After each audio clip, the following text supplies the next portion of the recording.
right, we're live. Assalamu alaikum, Cyrus. Alaikum salam wa rahmatullah. How are you, man? Good, man. Alhamdulillah. Good to see you. Thanks for Alhamdulillah. having I me. see. I see you have a lot of background going on today. Alhamdulillah. It's nice to be outside when we can. Yeah. Alhamdulillah. So you're based in California, right? On a vacation, if you will, from your studies in Turkey. Yeah, most of the year I'm living in Istanbul, in Turkey. I'm studying there and working from there. Also, my wife and I have a 2-year-old daughter now. So, Gotcha. with Gotcha. me. Mabruk. Alhamdulillah. Yeah, this month we just, got a few weeks. We tried to brave the U.S. Plague waves, to come in and visit family in New York, New Jersey, and then California. So, alhamdulillah, I get Gotcha. last few days here with the Gotcha. palm Alhamdulillah. trees. Oh, you were in New York before this? Yeah, alhamdulillah. Just had a couple weeks there too. Oh man, we miss you out here. Yeah, man, it was weird. It was really weird visiting, and not being able to see anybody, other Right, than right, right. Of course. family. Of course, we tried to be safe, for my father-in-law's sake and for our relatives' sake, But it was weird, to be home, but to not exactly be home. But alhamdulillah, enjoying the time with family, with parents and our siblings and of course our kids. Yeah. Right, of course. And especially like nowadays, I feel like the value of family is really diminished over the years. But now, because we're kind of all forced to be with one another, it's been Yeah. rejuvenated. Alhamdulillah. Yeah, it could be. Yeah. So, just going into a bit about you, could you introduce yourself for those of us in the viewership that maybe have not heard about you and your contributions? Yeah. No, very small contributions. My name is Cyrus McGoldrick. Where do I start, man? I was born in the U.S., became Muslim, as an adult. I was 19 to 20, and have been, just tried to commit myself, as best as possible to, serving, my family, but my community more broadly. I'm of Iranian and Irish descent, and so we have a certain like a radical revolutionary tradition, on both sides of my family, which I'm very proud of, and I'm really grateful to my parents, for giving me, great foundations. And alhamdulillah, I found that in Islam, as well. I always gravitated towards the our teachers, our scholars of Islam and the great heroes of Islam, who had dignity, who tried to build, in the time that they had here, and who also had, a consciousness of the spiritual component, and developed their hearts as well. And I've tried to find that balance, and of course, you never really do, but it's a lifetime process, alhamdulillah. And so during college, during university, and after, I worked at the New York chapter of CAIR, Council on American Islamic Relations. This was back in 2011 and 12, almost a decade ago now. And then worked for a number of other, human rights organizations and different organizations in the Muslim community, and then also on different human rights and civil rights campaigns. Closest to my heart are campaigns for our political prisoners and campaigns to end the wars. These always seem to me to be the most urgent. I've tried to prioritize those in my work, whatever it is. But then, alhamdulillah, 5 years ago, we had the opportunity to go to Istanbul. I got a chance to get out of the U.S., get out of New York and get out of the U.S. and spend some time studying, and focusing on myself and my family. It was great to have some time with my wife also, after years of movement work, which is really always hard on the family. And so, alhamdulillah, we got a master's degree, while we were there in Istanbul, and now I'm working towards a PhD, preparing for the comprehensive exams and writing, and trying to make the most of the time that we have. We have a 2-year-old daughter now, and Right. so, Yeah, I can only so much of our imagine. time, your life Yeah. becomes, focused on taking care of her, on raising our kids, teaching them as best as we can, just being with them, playing with them. And so that's been a nice chapter of my life. And now just whatever time we have left, trying to share, share with our people. It's tough times, of course, and we're not able to be with each other as much physically as we have been before. But at least, if we're driven onto the computers, if we're driven online, we're separated physically, but at least we can be here together online and to think through some of the ideas, think through some of the issues that are facing us, and figure out, what are we going to do next? What are our priorities? What are our goals? What's the strategy? Things like this, things that I've always been concerned with, but now, alhamdulillah, we have the time to think about. So that's where I'm Of at right course. now. It's been a journey.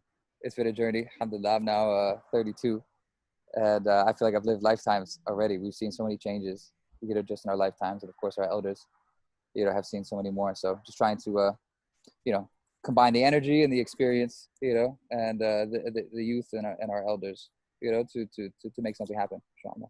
Right, of course, inshallah. Yeah. So you made the move to Istanbul about 5 years ago, correct? Yeah, about 5 years. Was that primarily for your studies, or were there any other reasons behind that push to go Yeah, to a completely different country? yeah. I mean, I'll be honest. I wanted to get out of the U.S. Like I can't lie. Right, right, I was really burnt out on some of the work, on some of the movement work there. Things were changing kind of under our feet, in ways I really didn't like, and now it's internal to the community. Forget the external stuff. I mean, that's always, we're always going to have enemies. We're always going to have wars against us. We're not going to achieve that utopia really, right, until the last days. We just work towards it. But just internal to the community, I was really uncomfortable with the direction some things were going.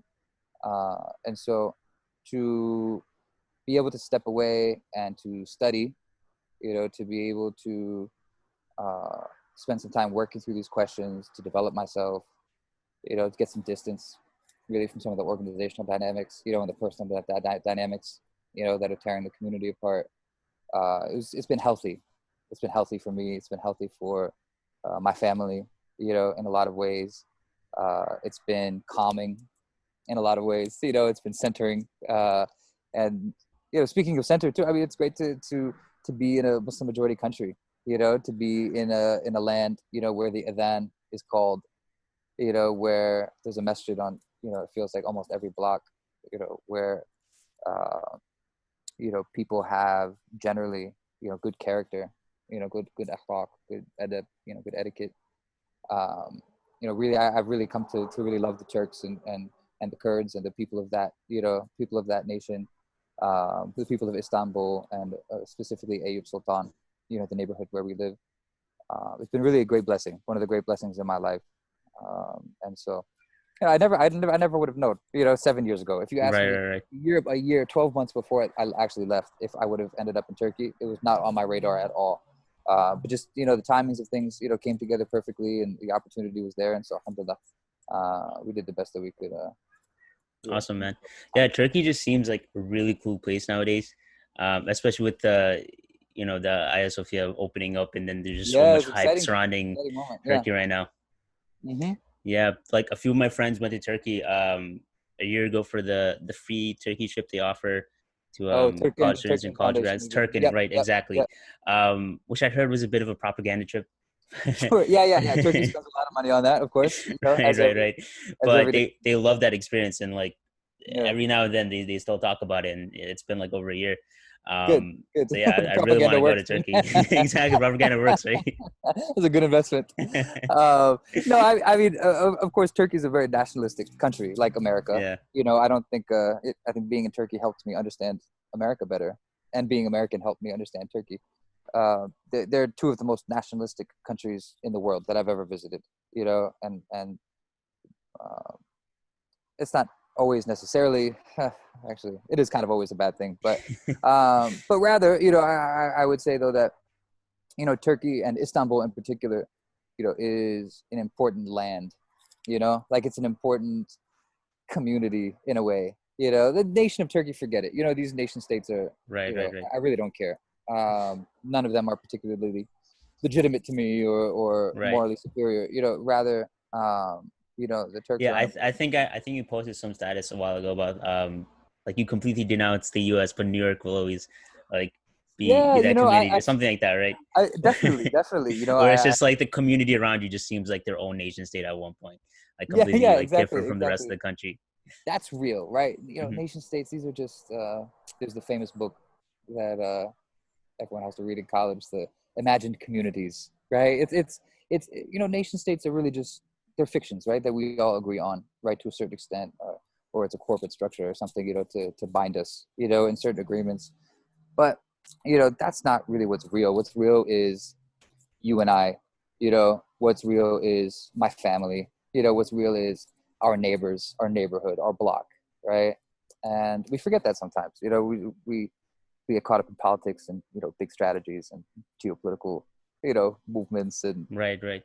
even local politics, right? We forget though that the city's made up of neighborhoods, that we're people who are supposed to know our neighbors, this is part of our Islam. And so, Most uh, definitely. but yeah, Turkey's been good. Turkey's been good for me. And Gotcha. I don't know what's next, but we feel pretty comfortable there right now. It definitely feels like home. It's hard to imagine coming back to live in the U.S., anytime soon. But we'll see. I still feel some responsibility.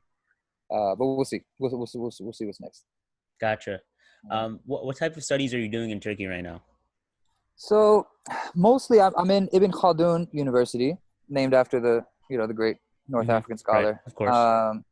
The university is, an Islamic university, on the Turkish model. But my degree, my institute that I study in particular, is focused on social sciences. So what we call civilizational studies, and like anthropology. And so, the professors, it's interesting. The professors all have different training. Like some of them come from anthropology or sociology. Some of them come from political science background. Some are, we have historians, Right. on the faculty. We have Islamic studies, and religious studies, faculty, who all, teach from their expertise, but together, are trying to set us up, to be able to answer some of the questions, that require bigger units, of study, to look at the rises and falls of civilizations. I mean, first of all, what is a civilization? That's a Right, word that's right. out of fashion, in certain academic circles. So civilization, is that a useful concept at all? And then if they are, that unit of people, right, between, the whole world of humanity and, a smaller unit, if it's civilization, how do we succeed? How do we fail? How do we rise and fall? How do we work together or work against each other? And I think, because so many of my led me to a study of the interaction of Islam in the West, right? Or Islam in the West, or whatever, the West versus Islam, whatever, however, we could talk through all the nuances there. But clearly that's, one of the present, one of the greatest conflicts of our times, and one that impacts each of us, very personally as Muslims who live, in the West, or within reach of the West. And so, this institute's been a good place for me to study. I've learned some really interesting things. And being in Istanbul also, has given me a chance to get some exposure, to the traditional Islamic sciences as well. Even though I'm not in a full-time program there, by any means, just being around students of knowledge, being able to take, introductory classes, in some of those sciences and read some of the books, it's been just hugely helpful, in getting some perspective, Right, and I'm sure on the the sohbah fact aspect is there as well, like yeah, it's just getting to beautiful. It's know the really teachers and the other good students. community, good. Yeah, exactly. It's great to have teachers that you respect, teachers who have done things, who are in their communities, who are involved outside of the ivory tower. Right, right. It's been Turkey has a super interesting political history, but also all of the professors, all of the teachers that come from, Syria, Egypt, and Mauritania, and around the world. It's really amazing. It's an amazing place to be, Mashallah, that's because of that gathering as well. Yeah. right. Yeah, that sounds amazing. Yeah. Um, so you, of course, before all of this studying and all of this, your father now, of course, and you're living your Yeah. life in Turkey, doing the most you can still for the U.S. community through the online space, whatever you can, right? But you primarily have this whole activism background, if you will, right? Yeah. Cool. And I kind of want to talk a bit about that whole aspect of your career, Yeah. because I feel activists in general, they get a bit of flack from different communities. Some of our scholars, they may see it as a waste of time. And some of our more secular activists, they may see the spiritual side of things as like, you're too grounded into spirituality and, focus more Or on the able. real wide Yeah. issues, right? Exactly. Yep. Um, how would you say that we should kind of balance these two issues, or do some of these critiques even hold any weight in general? Yeah, it's weird. It's been weird for me to see this fraying, of the community along this axis. I really hate that. Right. Yeah. I, for It's me, especially in recent years, it's been like completely it's just been night and weird. day, right? I Yeah. think particularly I've seen it more clearly in the last five, although for, even the 3, 4 years before that, I was already seeing some of the fissures, I guess you could say. But it's sad to me. I mean, Islam for me, growing up, again, I'm Iranian, so Islam is a very revolutionary, tradition. Right. Of Iran is the land course. of Of Khomeini course. and Hezbollah. Like it's a very, Islam is a very practical, very hands-on, for lack of a better word, way of life. Um, critiques of excesses aside. And then after that, for me, it was Malcolm. Malcolm X, Allah yarhamu, like our martyr and our Imam. Who's really I feel like the Sheikh of Islam in America. Like the really our great ancestor. And there were some before him, and there have been many great since, but no one like him. That really brought it all together. That was Islam for me. When I became Muslim, I was in Harlem. I was, you know, listening to Imam Talib, at Mosque of Islamic Brotherhood and Islam. I mean, for me, there was a coherent tradition with the history, with a clear development to that point that I could understand, and there were some people who seemed to be leading voices in it. I found, that many of those leaders, right, of that Islam that I love so much, that very practical, political, but spiritual also, political and spiritual Islam.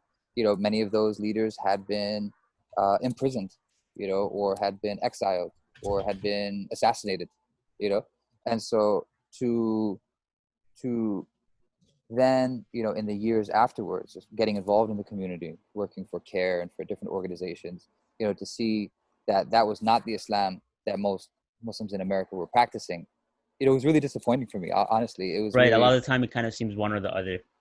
yeah, and people obviously, we're I forget sometimes, right, that not everyone, uh, is converting, Right. Right. or moving communities, right? Like many of were raised by our parents. Many Muslims are raised in Muslim families, right, to some extent. Um, the Islam, they learn the Islam of their parents, right? Maybe they don't learn the intellectual foundations for Islam. Maybe they don't learn, the jurisprudence. Maybe they don't learn, the the rulings, the practice, the discipline that we're supposed to take on. Maybe they do, and it's just out of fear. But people maybe don't critically re-engage with their tradition, right? To get an understanding of what it means and what does it require of us, and why do we do it at all? Is it just an identity? Um, but people, we're products of our environments in so many ways, and I was very blessed, to be thrown out of out of my environments, enough times that it was enough of a shakeup, for me to rethink some things. Um, and so,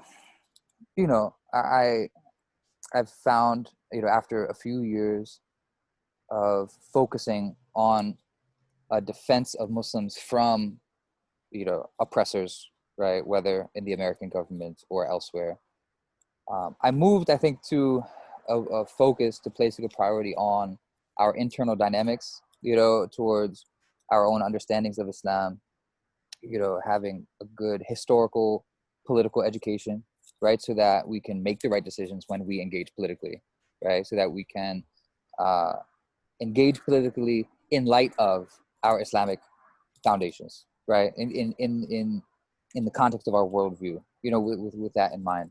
Um, because I think there are rights and wrongs to politics. That should go without saying, right? Our deen is not, Islam is not, a religion for the closet.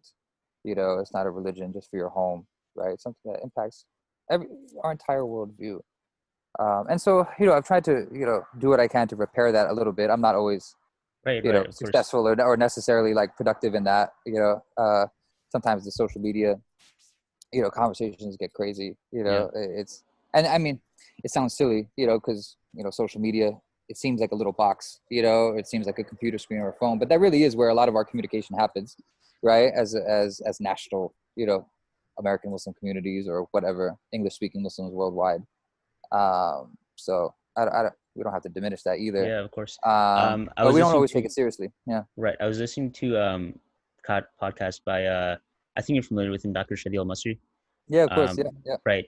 I think you were actually on his podcast, right, a I few have. years Yeah, we back. have done one or two. Yeah, yeah. Right. So I was listening to him, and he's a big critique on uh of course he has a lot of respect for the Sufi culture, and he really admires a lot of the tradition, and he Sufis, himself has Sufis. You said. right. He has a Yeah, lot of teachers that are Sufi, right? yeah, But yeah. he's a big critique on the whole just kind of like going into your cave, meditating for 40 years, not caring about the Yeah. community, all that kind of thing.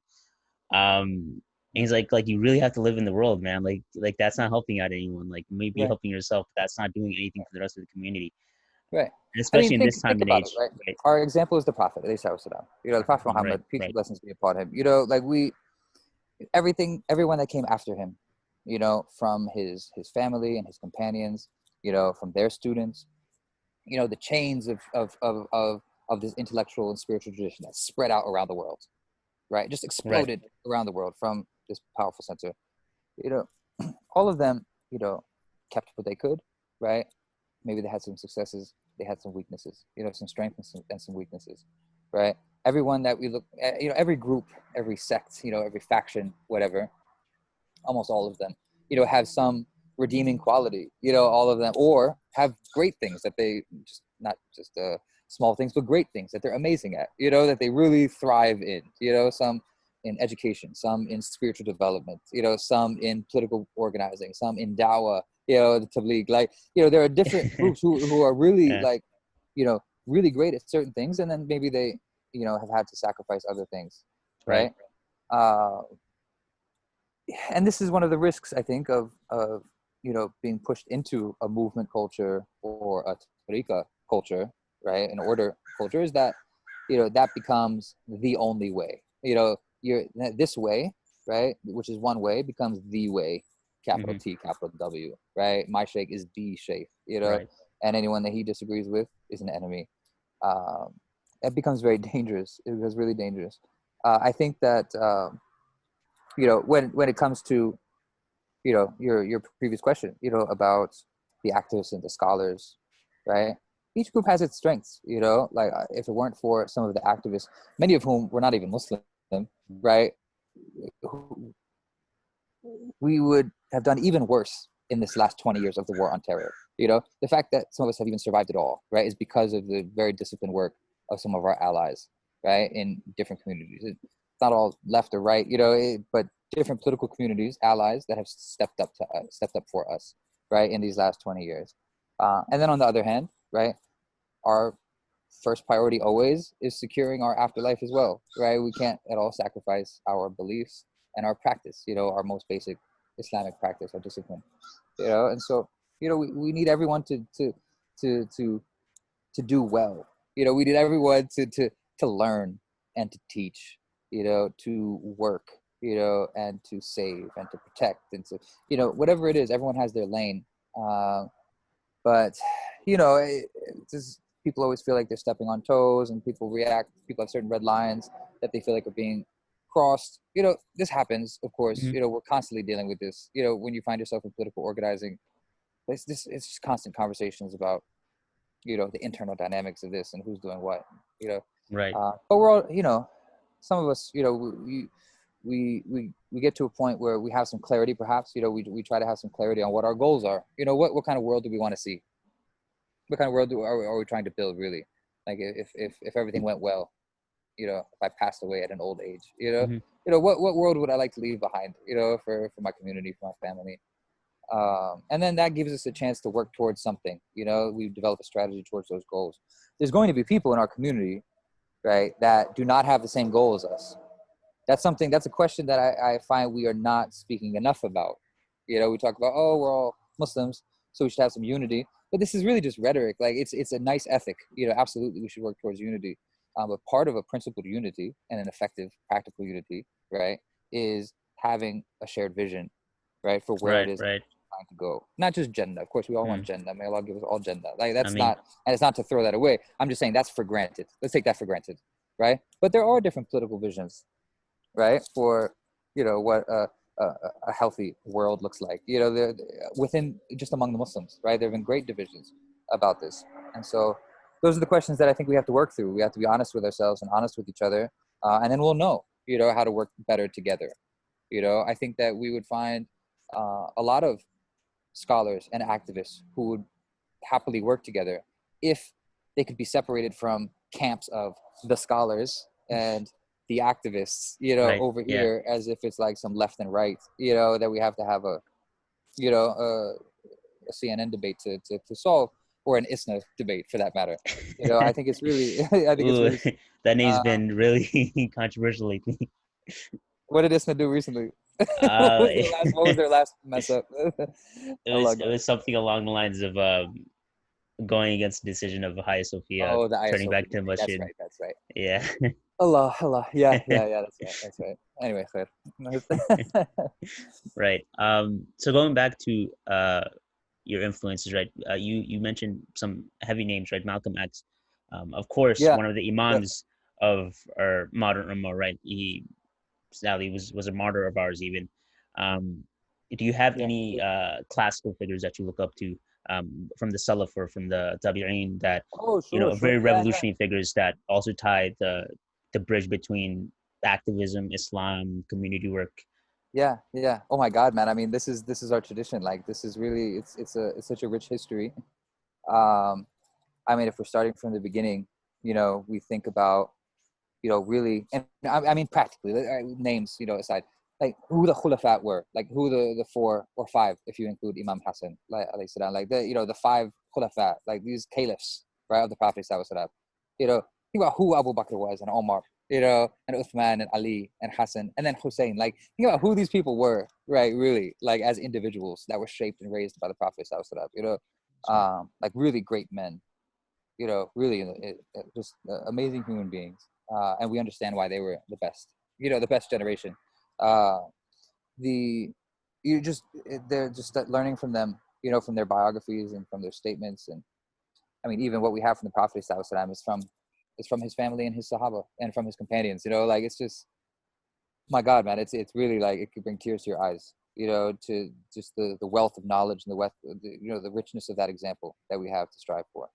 Um, you know, then, you know, when you think about early Islamic history and the fitan, you know, like, and the divisions in the community, um, you know, we think about, you know, we're in Muharram, the month of Muharram now, you know, which the Shia, the Twelvers, you know, use to remember. And actually, there's a rich history of this in the Sunni world as well, and in the Ottoman Sunni world too, of remembering, you know, the tragedy of Karbala, you know, and of the martyrdom of Imam Hussein, you know, and you think about what that meant, you know, for this great prince, really, and not to denigrate him, you know, using royal language, but rather the spiritual prince, right, of the prophetic household, you know, to then risk it all, you know, to put it all on the line, you know, to say that, you know, this government has gone too far.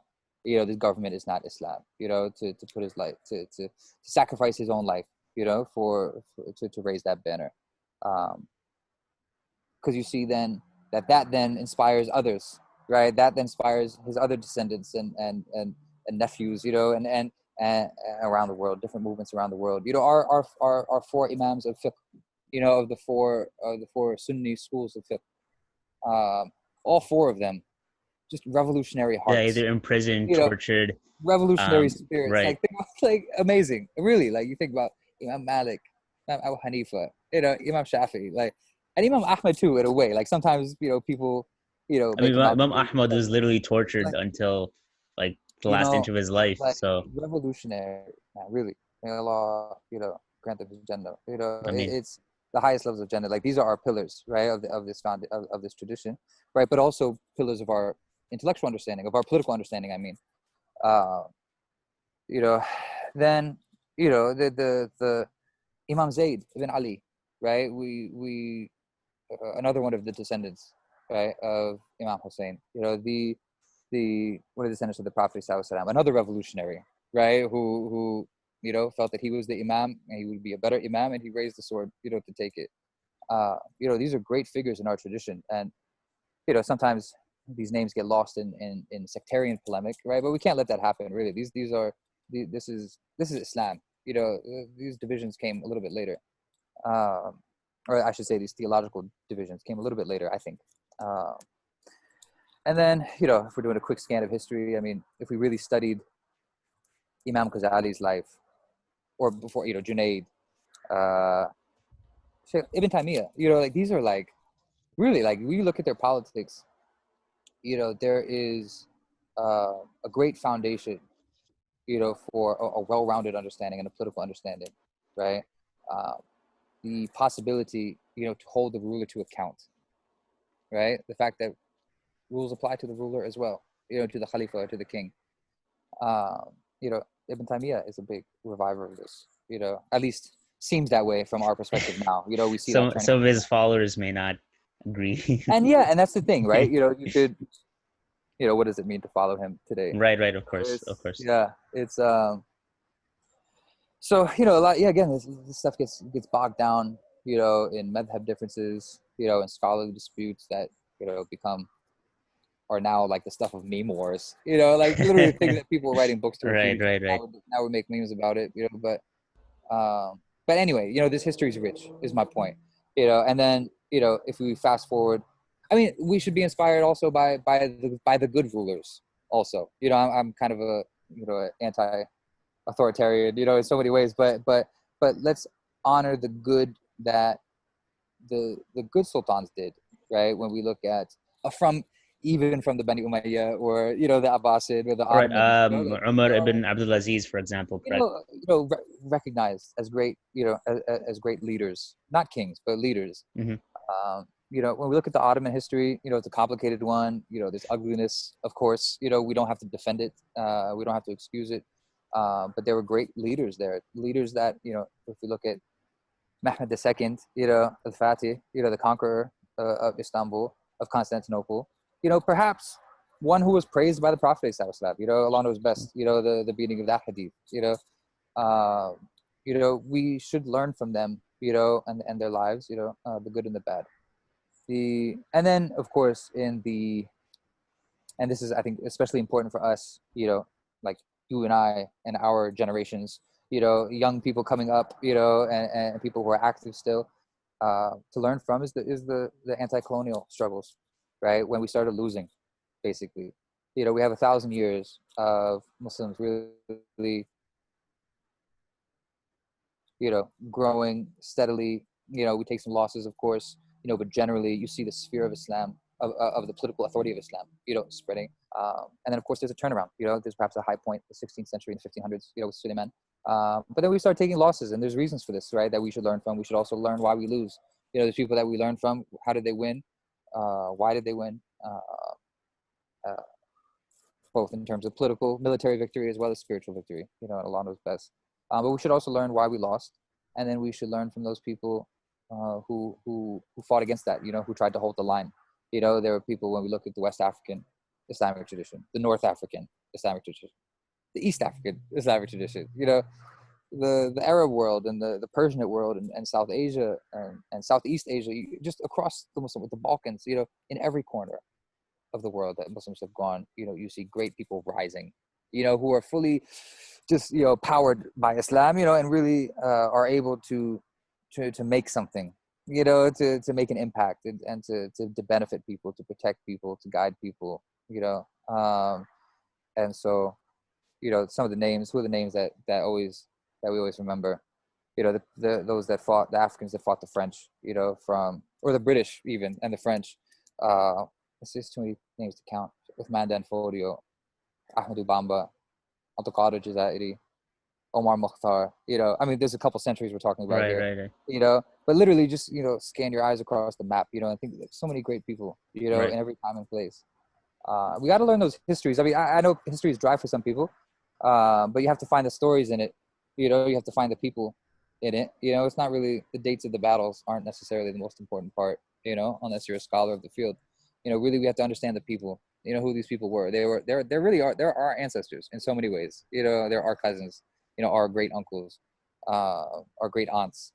We often, and I'm guilty of this now, when we think about Islamic politics, we always think about men. But it wasn't always that way. We have to honor, the crucial role, even if uncelebrated, crucial role of our women in this as well. This is we are a full ummah, and our families are the building blocks, for this. And so, we do what we can. And then, of course, in the 20th century, or this, 14th and 15th Hijri century, that we're in now, there are great thinkers who have dealt with questions that we're still dealing with. This is why I mentioned this distinctly, that the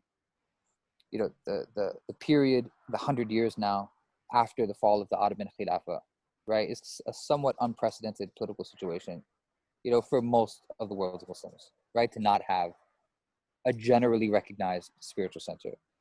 There were other claims, of course, the Sokoto Khilafah in West Africa continues. I understand that there's some complication here, but generally, the post World War I, or really the post 1924 world, right, after Khilafah, is unprecedented. These are huge political questions now about how do we move. Who can provide us some leadership, for unified action. And so there are great thinkers who have thought through these things. Uh, the early movement leaders, Hassan al-Banna, is super important. Forget what you think about the Brotherhood today, but Imam Hassan al-Banna, rahimahullah, is one of those epic making, figures. And in South Asia, same time, Maududi, Iqbal, Khalim Siddiqui, very important as well. From the Arab tradition, Sayyid Qutb, very important. These are very important ideas. These people get caricatured, right, or their names become bad words, right, because of what some, Kafir security studies guy says that, who was inspired by Sayyid Qutb. But no, these are our uncles. Like, we really had to understand, what they learned and what they taught. They really thought through these things in a very disciplined way. I think we can learn from the Shia tradition too. Imam Khomeini is very important. Ali Shariati, very important. We don't study them often enough, right, because of sectarian polemics and sectarian concerns. But their political ideas, very important for us. There's too many to name. Anyway, I Right, think I right, of just course, gave you like of a course. 30-minute answer Yeah, no, no worries, what no could have been a worries. simple question, but maybe that can convey also, some sense of the urgency and also the depth, right, of this Right, work. I want, this isn't a recent thing for us. We have a huge and history. yeah, exactly. And for you, like, you have your studies, right, in nursing, right, in Mhm. medicine. We have people who are studying, and they're going to find careers and trades in all of the different industries of human civilization. You know, Everyone from, the brother that, who crafts silver rings, my good friend who I love very much, to the teacher of physics, right, in the university, to the chef, in the restaurant. Like, all of us, we're a society, we work together, right? We all have different parts of the society that we work to uphold. We all try to hold our post, basically, to keep this running smoothly. But all of us, the stories of our history, right? This is part of knowledge of self, and this is part of knowledge of our community and who we are. This is why we gather, in the masjid. This is why, this is part of why, we gather in the masjid. This is why we have, why we listen to lectures, to classes, as much as possible. Which is why we read, why we have an important tradition of literacy, right, in our culture, which is suffering, in certain ways, for certain reasons, but we all have to do our part to uphold. And so, Right. history is important, man. I'm pushing it. I'm pushing it Of course, really, of man. course. Gotta No, do it. I love history myself. Yeah. And you're right. It's more about the stories that you get out of these people that are truly inspiring. And once you consider that, you're right. Like, these are our ancestors and these are our predecessors in our Mm-hmm. rich lineage that will Yeah. continue, inshallah. Yeah. Inshallah. So kind of moving past the classical figures, you've done a lot of work to at least try to help out our more recent revolutionary figures that have been imprisoned. Yeah. People Yeah. like Jamil al-Amin and Dr. Aafia Siddiqui. You have a foundation for Yeah. them. Could you I just will. speak? Could you Yeah. just Sure. speak a little about um, exactly who they were? Yeah, of and course. what drove you to try to speak out to free them and try to help them. Sure, sure. Allah freedom. I can't say that I've done a lot of work. It's such a subhanallah. Like there's so much to be done. These are very difficult campaigns. Which are led by primarily their family members. In Hmm. both cases, in Right. both of those cases that you mentioned. Which are really led by their families and core groups of really dedicated activist campaigners. Who are spread around the world. In different cities. Around the world. I'm like a really, I'm such a small distracted part, of this, but I feel like at least at a minimum, what I can do is to remember their names, to make the offer them, and to remind others to do the same, you know, and then in terms of, if we're engaged in a conversation about political priorities, for example, or political organizing, I'm always going to remind whoever I'm speaking with, right, that these captives, really, these are war captives, right, are our priorities, right? That there is no peace without their freedom, not at all. There's no peace with the United States or with any war, on the Muslim world, without the freedom of our captives. Like that's a red line, And I know most people, I can't say most, but a lot of people, and I would even suggest that most people in leadership positions in the Muslim community don't feel that way that I do. They, for different reasons, either misunderstandings about the cases, or I would argue just, other deficiencies, right, in their understanding, right, of its importance in Islam, from an Islamic perspective. But the political prisoners have to be, number one, because, especially these two cases, some people are somewhat random. Some of the entrapment cases, are really just kind of fishing operations that catch somebody, who a weak link, or someone who can be convinced or talked into, a situation that they can be framed, for a crime in. But these political prosecutions in particular, are really important to me, because these are our leaders. These are the people who put themselves on the line. Like they knowingly put themselves in situations, right, in positions of leadership, in positions of teaching, right, knowing the risks, right, because they all knew people who had also been put through similar positions. Now, anyway, like the cases that you mentioned, are two that are super important to me. The first is Imam Jamil al-Amin, formerly known as H. Rap Brown, who was a leader within SNCC in the late 60s, at a time also when SNCC was working with the Black Panther Party. And H. Rap Brown, I mean, I was listening to H. Rap Brown before I was even Muslim. Like we would just watch his speeches that you can find on YouTube. This was in the early days of YouTube too. That fuzzy tapes and scratchy tapes, but just a great revolutionary spirit, a great political thinker, someone who was clearly very disciplined, very charismatic. His delivery, is it's really amazing to watch. And then I believe it was in the early 80s, late 70s, early 80s, I think he was when he became Muslim. He accepted Islam. I could be wrong about the date. Maybe it was earlier than that, but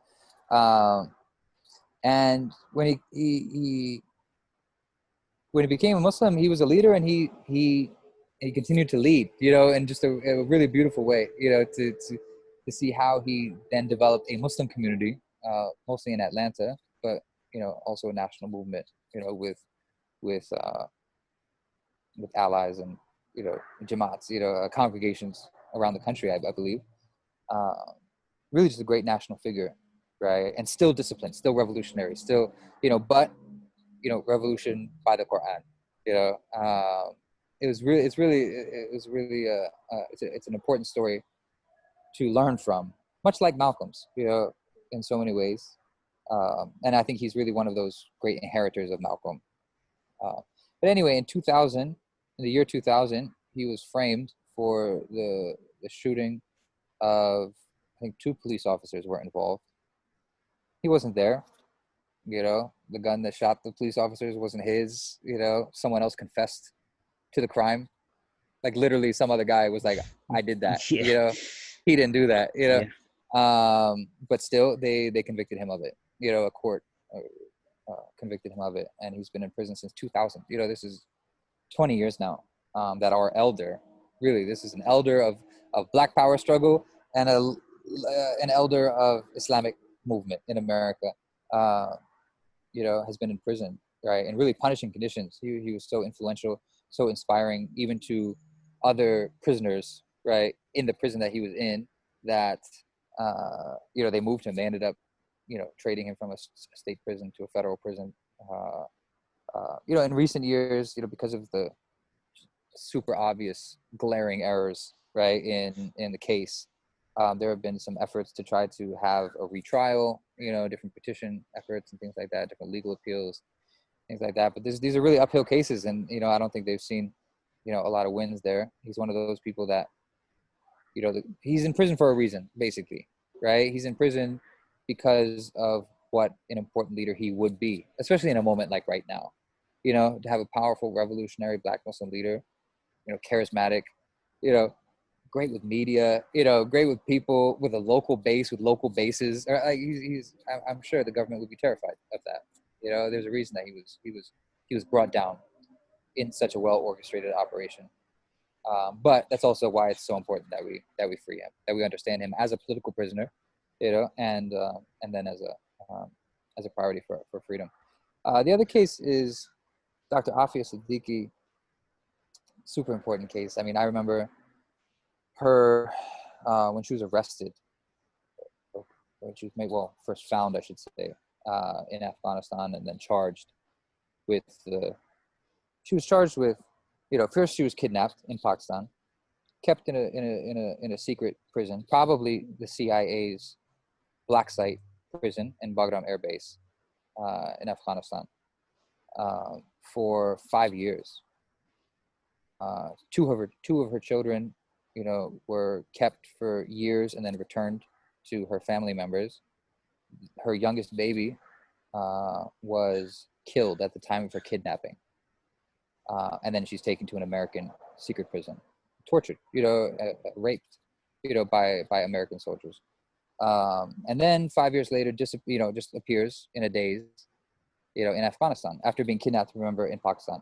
She shows up in Afghanistan 5 years later, and immediately, someone calls the police and she's arrested. And then while she's in custody, I believe chained to a wall, is somehow responsible, according to the government story, for somehow removing her hand from the links and grabbing a rifle or a gun from one of the soldiers, or the U.S. soldiers that are there, and shooting one of them, or something, or shooting at them.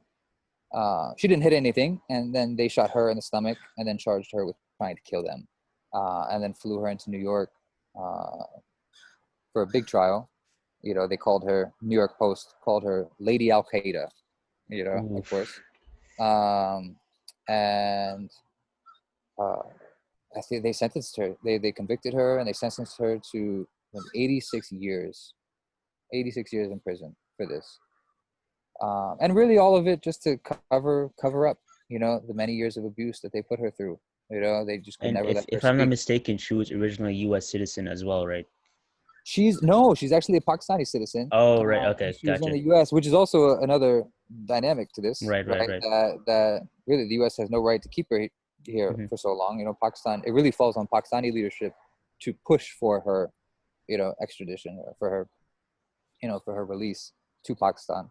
I think Nawaz Sharif had made that promise and then never pushed for it. Imran Khan has also promised, to push for this. This is a very important case in Pakistan. I mean, you go to Karachi. I've only been to Karachi within Pakistan, but even within Karachi, every street corner has her face. Oh, wow. Like Free Wow. Aafia movement is very strong there. The Pakistanis know her. They know her name. They know her face. She's a celebrated, cause. Someone very important to them. But Pakistani leadership is still so beholden, right, to American control. That it's been difficult for them to secure it, even when they have clear opportunities. It's just something that when it comes up, it's shot down. She's kept now in a military prison in Texas, FMC Carswell, which is a horrible, horrible place. You know, the one of the highest suicide rates of a prison in the country. The women that have survived it, you know, have told horror stories about the treatment there. And now it's been years since anyone's been able to even talk to Dr. Aafia. You know, the government says that she's alive, but they do not let anyone access her. They return mail that's sent to her, claiming that she returned it, but it's impossible. Um, you know, no one can speak to her on the phone or see her in person. You know, former U.S. Attorney General Ramsey Clark, you know, is like a huge advocate for her case, and literally, you know, flew and then drove to the prison, to the gates of the prison, to try to go in to see her. This is the former U.S. Attorney General, Mm. right, of the country. Tried to go see her, and they turned him away. You know, Subhanallah. Wow. it's so I have major questions, you know, about what's happening there. Hmm. I fear the worst, but we hope for the best. You know, just there's no way to repay what's been done. You know, but you know, at the very least, you know, her release, some reparation, you know, and then some punishment for those that are responsible for this, you know, would be a minimum. But anyway, these are two cases, you know, that really stick out to me. Dr. Afia's case was one that I remember when she was uh, first found and arrested and charged. And I remember my mother, you know, was really moved by it. I think she had read an article about it. And it was even, I think it was, I want to say the New York Times even. It seemed like even journalists knew what a crazy case it was. You know, like even the media, even the American media knew what an obviously false, you know, Yeah. story this Yeah. was. Like it was just so dumb. You know, and this is in, you know, this was still in the Bush years, I guess, right? End of Bush term and the beginning of Obama, who, who, subhanAllah, you know, my daughter just walked by, and I, you know, when we think about these cases, really, forget whatever I was going to say. You know, when we see these cases, you know, like they become names on a list, right? Like, okay, there's 100 some guys in Guantanamo. Yeah. There's, you know, so many people who, you know, are in prison for these types of charges and these types of charges. And they're like, they become names on signs and, you know, faces maybe that we remember, maybe, you know, but these people have families, man. There's a reason that their families lead the way. You know, imagine if you, Allah protect us, you know, if you were put in prison unjustly, Right. right? Right. How that would affect your parents, you know, or your siblings or your kids, you know, what you would do if your brother or your mother, man. I think like Dr. Afi has, you know, I was with her son and her daughter in Pakistan, you know, just 2 years ago. Like these are two grown, you know, people, man. They fully SubhanAllah. understand. They fully understand what's going on. You know, these are not little kids either, you know. And so Allah Oh, protect yeah. us. Allah protect Assalamu us. alaikum. Oh, man, your daughter. Allah protect us. You know, Allah protect I us mean, also, I you know. mean, It's yeah, she's a character. So but yeah, Dr. Afi's case is just one of those really obvious ones. And as the great brother who founded and who runs the Aafia Foundation, which I serve on the board for, brother Maury Saleh Khan, just really committed brother, great, you know, mentor and friend of mine. I remember, told a gathering of imams in New York, maybe almost 10 years ago, when we were organizing against NYPD surveillance back then, you know, and we were focused on this NYPD issue. It was a real serious, you know, a couple of years of organizing from 2011 to 2013 and beyond. I remember he told a group of imams, you know, he reminded them and us, you know, the activists that were there present, you know, to keep in mind these federal cases, you know, these cases of the political prisoners, right? And he said, because it's all connected, it's all the same system, right? And he said, if we can't even free Dr. Aafia, right, this perfect, you know, case, this clearly innocent woman, right, who was also, you know, not a marginal figure, was very important to her community in Boston, right, when she was a student, you know, when she was living in the U.S., a very important teacher and leader. If we can't free her, then we don't have a chance of freeing all these guys, you know, all of our brothers who are facing terrorism charges, right? Her case really is just one of those most obvious ones, you know, that makes sense to me to prioritize uh, for those reasons and more. But anyway, you know, all that to say, like these, you know, the political prisoners are super important to me. It's something that I wish we could do more. Unfortunately, you know, for all the campaigning, for all the legal work that goes into it, for all the fundraising, you know, for all of the protests on the streets, that go into the American component of of advocating for their release, right? Even for an appeal, just so much work goes into these things, but no one. At the end of the day, it sometimes just comes back down to a presidential pardon, or heads of state making a trade, you know.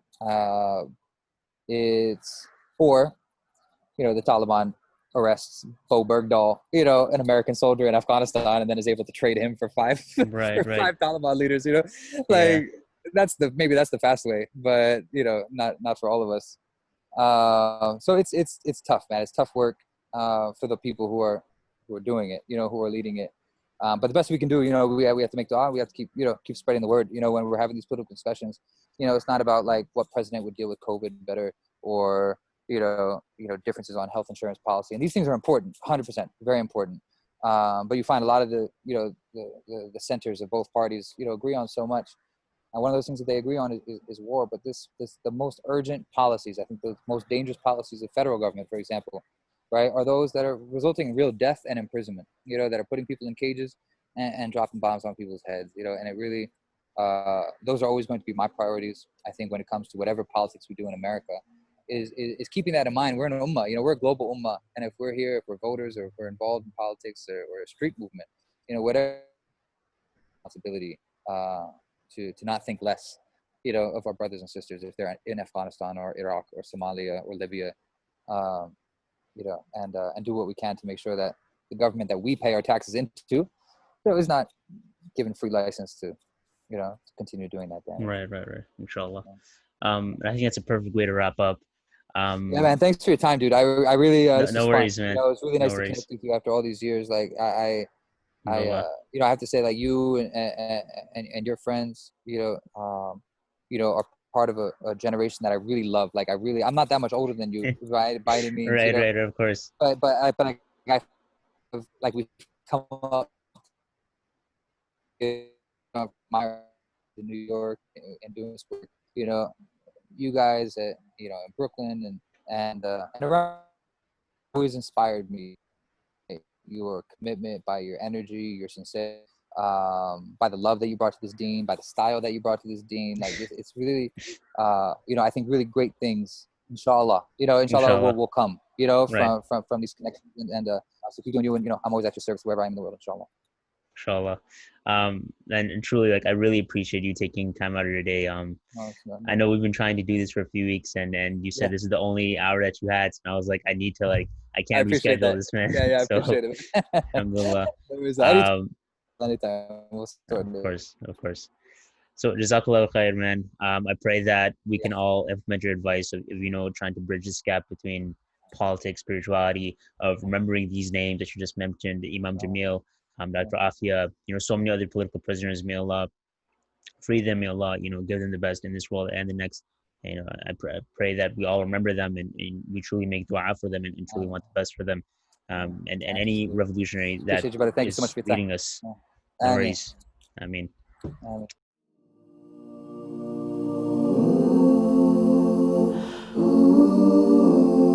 Ba ba ba ba